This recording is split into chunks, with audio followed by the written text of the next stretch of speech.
que Santa Claus ne connaît pas, qui ne trouvent jamais, jamais rien dans leurs souliers. C'est aux enfants heureux de les consoler, de se constituer leur providence visible. Le petit Jésus, lui qui n'oublie personne, voit leurs larmes. Il les recueille toutes. Il les change en des perles magnifiques dont il forme des couronnes plus belles que celles des anges. Car les anges qui ne pleurent jamais n'ont pas de perles à leur couronne. Puis quand ses amis dorment, il les vient chercher et les amène avec lui au ciel pour leur montrer ses précieux joyaux et les ailes faites de la gaze des plus blancs nuages qu'il garde pour eux.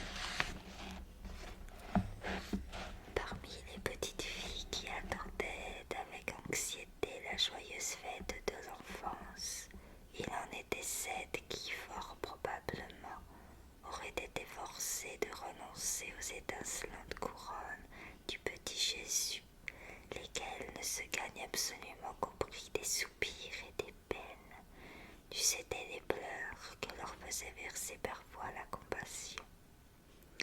Et cela valent presque aux yeux de Dieu les pleurs de la misère. Heureusement, les nobles émotions de leurs âmes sensibles au malheur achetaient pour elles ces célestes récompenses. Car des larmes, d'honneur, c'était un article rare sous leur toit. Hors le cas de pitié, elles n'en faisaient usage que juste ce qu'il faut pour baigner le sourire en vue d'obtenir les objets de leur vœu. On sait que c'est un principe de diplomatie qui accourt chez cette petite engeance qu'un attrait irrésistible a ajouté à sa requête et celui d'un regard suppliant à travers des pleurs. Et c'est d'excellente politique. Le moyen de résister, je vous le demande, à tant de beaux yeux émus qui brillent avec une si gentille ferveur. Le bon Dieu ne l'a pas encore trouvé, lui qui est bien plus fort que les hommes.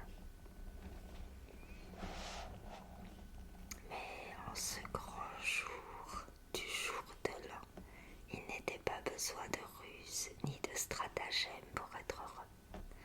Mon Dieu, que de trésors enfouis dans ces petits ballons comme rien, mais si précieux pourtant avec leur riche et abondante cargaison.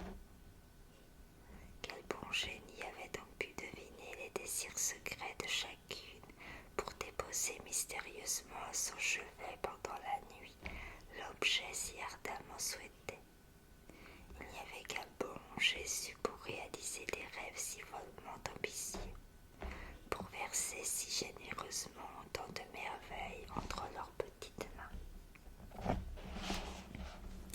Les jolies fillettes adoraient, je vous le jure, ce cher bienfaiteur, ce prodigue ami des enfants sages et bons comme elles. Elles aimaient aussi de tout leur cœur leurs parents. Une pensée leur vint donc tout à coup qui faillit compromettre l'extrême félicité dont elles jouissaient. Pourquoi le cher papa, pourquoi la belle maman ne recevaient